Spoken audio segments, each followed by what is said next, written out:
20వ national film అవార్డులను ప్రకటించింది కేంద్రం. అయితే ఈసారి టాలీవుడ్కు కేవలం ఒకే ఒక్క అవార్డు దక్కింది. బెస్ట్ తెలుగు మూవీగా కార్తికేయ 2 అవార్డును గెలుచుకుంది.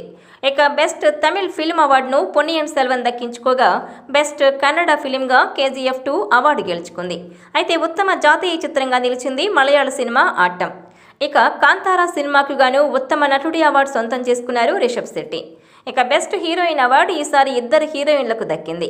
తమిళ చిత్రం తిరు సినిమాకు గాను నిత్యా మీనన్, అలాగే గుజరాతీ మూవీ కచ్ ఎక్స్ప్రెస్ సినిమాకు గాను మానసీ పరేఖ్కు బెస్ట్ యాక్ట్రెస్ అవార్డు దక్కింది.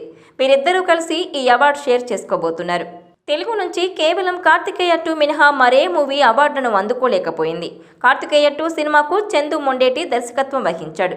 కృష్ణతత్వానికి యాక్షన్ అడ్వెంచరస్ అంశాలను జోడించి తెరకెక్కిన ఈ మూవీ కమర్షియల్గా పెద్ద హిట్గా నిలిచింది. కేవలం 15 కోట్ల బడ్జెట్తో రూపొందిన ఈ మూవీ 20 కోట్ల వరకు వసూళ్లను రాబట్టింది. 2022లో టాలీవుడ్లో హైయెస్ట్ కలెక్షన్స్ రాబట్టిన టాప్ 10 సినిమాల్లో ఒకటిగా నిలిచింది. కార్తికేయ 2 సినిమాలో అనుపమ పరమేశ్వరన్ హీరోయిన్గా నటించింది. అయితే తెలుగు కొరియోగ్రాఫర్ జానీ మాస్టర్కు నేషనల్ అవార్డు దక్కింది. అయితే తెలుగు సినిమాకు కాకుండా తమిళ మూవీ తిరుచిత్రాంబలం సినిమాకు గాను బెస్ట్ కొరియోగ్రాఫర్గా జానీ మాస్టర్ జాతీయ పురస్కారానికి ఎంపికయ్యారు. ఈసారి నేషనల్ ఫిల్మ్ అవార్డుల్లో మలయాళం, తమిళ, హిందీ సినిమాలు ఎక్కువగా అవార్డులను గెలుచుకున్నాయి. అయితే గతేడాది బెస్ట్ యాక్ట్రెస్, బెస్ట్ మ్యూజిక్ డైరెక్టర్తో పాటు మొత్తం 10 విభాగాల్లో అవార్డులను గెలుచుకుని జాతీయ స్థాయిలో టాలీవుడ్ సత్తా చాటింది. ఈసారి మాత్రం తెలుగు ఇండస్ట్రీకి దారుణమైన నిరాశే మిగిలింది. యాక్టింగ్తో పాటు సాంకేతిక విభాగాల్లో తెలుగు సినిమాకు ఒక్క అవార్డు కూడా దక్కలేదు.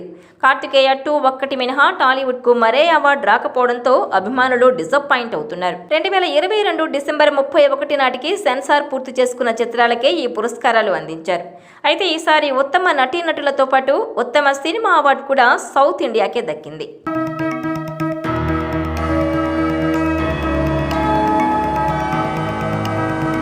ఈ వీడియో మీకు నచ్చినట్లయితే please share, like and subscribe R24 Telugu.